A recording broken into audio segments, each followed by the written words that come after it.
सबसे पहले धीरेन्द्र शास्त्री अपनी बहन की शादी किसी दलित समाज के आदमी करे, वाल्मीकि को करे, स्वीकार है?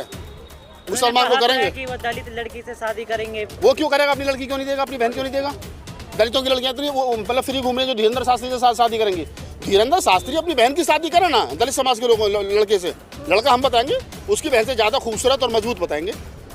हम बता रहे ना, अगर जाति को तोड़ना है तो अंतर जाति शादी करें।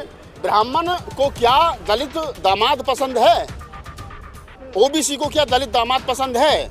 ये सवाल है। जिस दिन इस देश के अंदर ब्राह्मण खुशी खुशी चमार की, चूड़े की, खटीक की, पासी की, धानक की, महार की, दुसाद की, मीणा की बारात अपने घर बुलाएगा और दूल्हे का स्वागत करेगा और बेटी का हाथ उसको पकड़ाएगा, उस दिन समझेंगे कि हाँ जाति तोड़ रहा है ब्राह्मण। जाति बनाई ब्राह्मण ने, जाति को तोड़ेगा भी ब्राह्मण ही, और ना तो दूसरा कोई तोड़ सकता। आज बाबा साहब डॉक्टर अम्बेडकर के परिनिर्वाण दिवस के उपलक्ष्य में पार्लियामेंट स्ट्रीट पर जो हजारों की संख्या में लोग, लाखों की संख्या में लोग यहाँ पहुँचे, हम भी उसमें पहुँचे। आपने कहा कि क्या कहना चाहोगे, तो मैं यही कहना चाहूँगा कि जो डॉक्टर अम्बेडकर का सपना था, भारत समता, मैत्री, करुणा, भाईचारे पर आधारित जो भारत का संविधान है, उसके तहत भारत आगे बढ़े, भारत का प्रत्येक व्यक्ति आगे बढ़े, और भारत में जो लोग आज की तारीख में हुक्मरान बने बैठे हैं और जो अपने आप को खुदा माने बैठे हैं, उनको ये समझ होनी चाहिए कि भारत के जो निर्माता थे उनमें डॉक्टर अम्बेडकर, गांधी, नेहरू, पटेल, उनका जो सपना था, वो सपना जो भारतीय संविधान में अंकित किया गया बाबा साहब डॉक्टर अम्बेडकर के द्वारा, वो सपना साकार होना चाहिए। मुल्क किसी एक जाति, किसी एक धर्म का नहीं है, ये मुल्क उन तमाम लोगों का है जो इस मुल्क में रहते हैं, चाहे वो हिंदू है, मुस्लिम है, सिख है, ईसाई है, बौद्ध है, जैन है, बहुत सारे पंथ हैं, बहुत सारे धर्म हैं, उन तमाम लोगों का है। और जो लोग इसको एक रंग में रंग देना चाहते हैं, उनको बाबा साहब डॉक्टर अम्बेडकर का जीवन पढ़ना चाहिए। आपको लगता है कि बाबा साहब का मिशन जो आगे बढ़ रहा है? तो ये तो नहीं कह सकते कि बहुत स्पीड से बढ़ रहा है, लेकिन हाँ इतना जरूर कह सकते हैं कि बढ़ तो रहा है। आप जैसे लोग लगे हैं, हम लगे हैं, हमसे पहले के लोग लगे थे, आपसे आने वाले लोग लगे, मुट्ठी भर लोग लगे, लेकिन लगे हैं।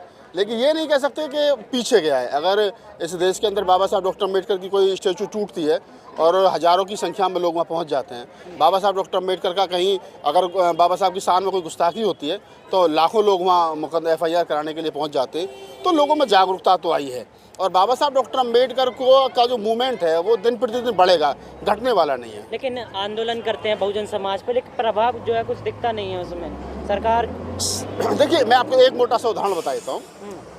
भारतीय जनता पार्टी एक हिंदुओं की राजनीतिक पार्टी है, उनके नीचे 1000 हिंदुओं के सामाजिक संगठन है। वो सामाजिक संगठन एक पार्टी के लिए काम करते हैं। हमारे पास में बहुजन समाज जिसको हम कह रहे हैं, उनके पास में 1000 राजनीतिक पार्टी हैं और उनके पास में एक भी सामाजिक संगठन नहीं है।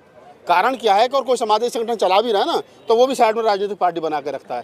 कारण यही है कि जब तक तुम्हारे हाथ में सत्ता नहीं आएगी, और सत्ता आने के बाद में तुम करोगे क्या ये तुम्हें पता नहीं होगा, और या फिर सत्ता में नहीं आना है तो फिर तुम सरकार से तुम्हारी डिमांड क्या और सरकार उनको पूरा कैसे करेगी और एजेंडा कैसे सेट करोगे, वो अभी तक दलित समाज के या बहुजन समाज के लोगों के नज़र में नहीं है। शिक्षा बर्बाद हो रही है। बाबा साहब डॉक्टर अम्बेडकर का पूरा आंदोलन शिक्षा पर टिका है, और शिक्षा पूरी तरीके से बर्बाद हो गई। और जब बर्बाद हो गई तो 27,000 स्कूल यूपी में बंद कर दिए गए। शिक्षा इतनी महंगी हो गई, दिल्ली यूनिवर्सिटी में वो जो बच्चा पढ़ता है उसका महीने का खर्चा 20,000 रुपये का है। अब उसके साल की फीस लाखों में है, कहाँ से कोई भरेगा उसको। तो ये सारी चीज़ें हैं, इनको बाबा साहब डॉक्टर अम्बेडकर ने जो कहा था शिक्षित बनो, तो बाबा साहब डॉक्टर अम्बेडकर का जो पहला ही सपना शिक्षित बनो वाला, वो टूट गया। आप कैसे कह सकते हैं कि समाज का जो बाबा साहब का मिशन है वो आगे बढ़ रहा है? जो युवा है वो धर्म बचा रहा है, आप कह रहे हैं मिशन आगे बढ़ रहा है?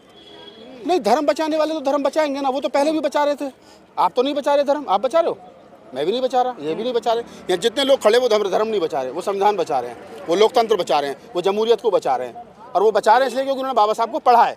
तो जो लोग धर्म बचा रहे हैं, बहुत सारे लोग ना, यहाँ पर बहुत सारे लोग ऐसे मिल जाएंगे, किसी के हाथ पे ओम बन रहा है, किसी के गले में हाथ में कुछ बन रहा है, लेकिन जब उनको समझ आई तो उन्होंने ओम के ऊपर धम्म चक्र बनवा दिया। तो देरी से ही सही, लेकिन आएंगे लोग। बहुत सारे लोग कुछ ऐसे होते हैं कि जो जिनको माँ बाप समझाते हैं, कुछ लोगों को समाज समझाता है, कुछ लोगों को जब ठोकरें लगती हैं तो तब आदमी समझता है।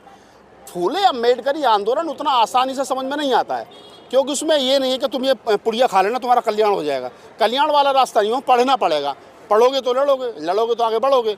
तो ये रास्ता है सीधा सीधा। अब जो मंदिरों में जाकर के कह देते हैं कि ले पुड़िया खा लियो, तेरा लड़का कलेक्टर बन जाएगा, 10वीं में पास हो जाएगा। जो बाबा सुबह सुबह बैठ करके ज्ञान पेल रहे हैं कि ये पीपल का पत्ता लेकर के तेल में लगा करके शिवलिंग पर चिपका देना, अच्छे नंबर आ जाएंगे, तो फिर वही कर लो। लेकिन इनकी सभाओं में जाने वाला आपका समाज ही तो है। महिलाएं बिल्कुल हैं, बिल्कुल युवा बिल्कुल मैं ये थोड़ा देखिए, मेरा समाज की परिभाषा क्या है? मेरे समाज की परिभाषा वो है जो अम्बेडकर को, फूले को, कबीर को, नानक को, रैदास को, साहू को समझता है, उनकी विचार की पर चलता है, उनके विचार को आगे बढ़ाता है। मेरा समाज वो है। मेरा सगा भाई मेरे कावड़ लेने जाता हूँ, मेरा समाज का नहीं, मेरा भाई नहीं है वो। और एक जो आदमी बाबा साहब डॉक्टर अम्बेडकर की 22 प्रतिज्ञा बुद्ध के 5 सील मानता हूँ, मेरा अपना वो है। तो मेरे समाज का मतलब है अम्बेडकरी, फूले अम्बेडकरी आंदोलन को आगे बढ़ाने वाला व्यक्ति। अच्छा, आप समानता की बात कर रहे हैं, इन दिनों धीरेन्द्र कृष्ण शास्त्री समानता की बात कर रहे हैं, कह रहे हैं कि जात पात की करो विदाई, सारे हिंदू भाई भाई। तो सारे हिंदू भाई भाई है ना। अब हिंदू में 7,000 8,000 से ज़्यादा जातियाँ हैं। हिंदू में भी ब्राह्मण, क्षत्रिय, वैश्य और क्या नाम है, शूद्र हैं। और हम तो खैर बाहर के आइटम में हम तो 5 में हम तो अछूत हैं, हम तो वर्ण व्यवस्था में है ही नहीं। ये तो गांधी ने खुद भी कहा है, पंचम वर्ण है। और बाबा साहब डॉक्टर अम्बेडकर ने खुद कहा है कि हम तो एक्सप्रेस हैं, तो हम तो अछूत हैं। तो ये 5-5 6-6 वर्ण, उनमें जातियाँ, जातियों में गोत्र, तो कैसे करेंगे? धीरेन्द्र शास्त्री तो मुझे मिल नहीं रहे। कभी मिल जाए तो मैं उससे पूछूं कि महाराज जी जरा हाथ जोड़ के बताओ मुझे कि कैसे करोगे समानता की बात, आप कैसे समान करोगे देश को, बताओ थोड़ा, क्या फार्मूला है? तो जाति तोड़ने की बात करें, समर्थन तो सबसे पहले धीरेन्द्र शास्त्री अपनी बहन की शादी किसी दलित समाज के आदमी करे, वाल्मीकि को करे, स्वीकार है?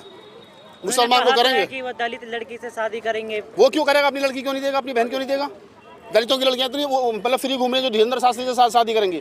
धीरेन्द्र शास्त्री अपनी बहन की शादी करे ना दलित समाज के लोगों लड़के से, लड़का हम बताएंगे उसकी बहन से ज़्यादा खूबसूरत और मजबूत बताएंगे। हम बता रहे ना, अगर जाति को तोड़ना है तो अंतरजातीय शादी करें। ब्राह्मण को क्या दलित दामाद पसंद है? ओबीसी को क्या दलित दामाद पसंद है? ये सवाल है। जिस दिन इस देश के अंदर ब्राह्मण खुशी खुशी चमार की, चूड़े की, खटीक की, पासी की, धानक की, महार की, दुसाद की, मीणा की बारात अपने घर बुलाएगा और दूल्हे का स्वागत करेगा और बेटी का हाथ उसको पकड़ाएगा, उस दिन समझेंगे कि हाँ जाति तोड़ रहा है ब्राह्मण। जाति बनाई ब्राह्मण ने, जाति को तोड़ेगा भी ब्राह्मण ही, और ना तो दूसरा कोई तोड़ सकता है और ना से कमजोर कर सकता है। अब समाज बदल चुका है, अब संविधान लागू है, सब एक समान है, तो इसमें अब प्रॉब्लम क्या है? आप कह रहे हैं कि ब्राह्मण का बच्चा, पत्रकार बंधु, 5 पैदा होते ही पूजनीय हो जाता है, पैदा होते ही पूजनीय हो जाता है वो। और मेरा आदमी राष्ट्रपति बनने के बाद भी मंदिर के बाहर पूजा करता है, 70 साल का। देश की सबसे बड़ी कुर्सी है राष्ट्रपति की। राष्ट्रपति की कुर्सी पर बैठने के बाद भी अछूत ही रहता है, और ब्राह्मण का बच्चा पैदा होते पूजनीय हो जाता है। तो आप मुझे ये बताइए कि संविधान लागू हो गया तो समानता कहाँ है? नहीं है ना।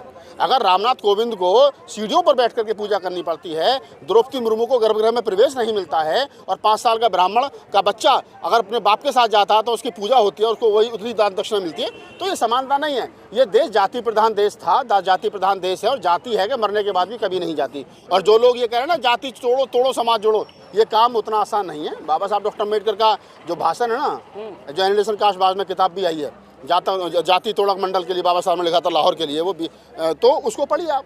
बाबा साहब ने तो बहुत दिन पहले कहा था जाति खत्म कर दो, लेकिन हुई। बाबा साहब ने जाति खत्म करने के लिए बौद्ध धर्म अपनाया, तो क्या बौद्ध धर्म में आने के बाद भी लोगों ने जातियाँ छोड़ी? नहीं छोड़ी। तो जाति इस देश की सच्चाई है, और जब जाति टूट नहीं सकती है, खत्म नहीं हो सकती, तो मैं तो तमाम लोगों से कहती हूँ कि जातियों को इकट्ठा करके जमात बनाओ, और जमात बनाओ अम्बेडकरवादी जमात, फूलेवादी, कबीरवादी, नानकवादी जमात बनाओ। एक वैचार, अब जाति कुछ नहीं है इस देश के अंदर, 2 ही जाति हैं, एक अम्बेडकरवादी जाति है और एक मनुवादी जाति है। जिनको समानता, बंधुता, संविधान पसंद है वो अम्बेडकरवादी जाति में, और जिनको ये सब पसंद नहीं है, इससे दिक्कत है, वो लोगों को मनुवादी जाति पसंद है। तो आपने करना है किधर रहना है। अगर आपको अम्बेडकरवादी जाति में रहना है तो अम्बेडकरवादी जाति में रहिए। और जो लोग जिन धीरेन्द्र शास्त्री जी का जिक्र आपने किया कि वो कह रहे हैं कि जाति खत्म करो, जात पात की करो विदाई, तो मैंने कहा ना कि जात पात की विदाई करेंगे, ब्राह्मण करेंगे शुरुआत। ब्राह्मण ये कहे कि मेरी कोई ब्राह्मण आकर बढ़कर ये कहे, शंकराचार्य कहे, शंकराचार्य के रिश्तेदार कहे, XYZ कोई भी कहे, अयोध्या के मंदिर का पुजारी कहेगा मेरी लड़की है, आई ऐसे मैं इसकी शादी शेड्यूल कास्ट के चमार भंगी खटीक पासी के साथ करूंगा, और बताओ, और मैं बारात का स्वागत करूंगा। जिस दिन ब्राह्मण ये काम कर लेगा उस दिन जाति खत्म हो जाएगी। पुजारी बनाने की भी बात आई थी। अरे हमें पुजारी मत बनाओ यार, पूजा तो तुम करते रहो, हमने क्या करना? पूजा के नाम पर जो धन आ रहा हो, धन में हिस्सेदार बनाओ। जो ये सारे मंदिरों में बड़ी बड़ी पेटियां रखी हैं, इनका जो खजाना है इसके मालिक हमें बनाओ। पूजा तुम करते रहो, कोई दिक्कत नहीं है, पूजा तुम ही करो। बहुजन नेता चंद्रशेखर ने आवाज उठाई थी, हम चंद्रशेखर से मिले थे, चंद्रशेखर ने कहा बिल्कुल उठाई जाएगी। मल्लिकार्जुन खड़गे साहब ने आवाज उठाई थी, लेकिन उसके बाद में जिस प्रकार का आंदोलन बनना चाहिए था, वो दुख है कि वो आंदोलन नहीं बना। वो आंदोलन बनना चाहिए था, और नहीं बनना तो जो डॉक्टर अम्बेडकर मूर्ति पुनर्स्थापना मूर्ति संघर्ष समिति जो है, उन समिति के लोगों को विचार करना चाहिए। देखो मैं समिति में नहीं हूँ, तो मैं ज़्यादा टीका टिप्पणी में नहीं कर सकता, ना मैं उनका प्रवक्ता हूँ, लेकिन मैं इतना कह सकता हूँ कि अगर वो सफलता की तरफ नहीं जा रहे तो उनको पुनर्विचार करना चाहिए।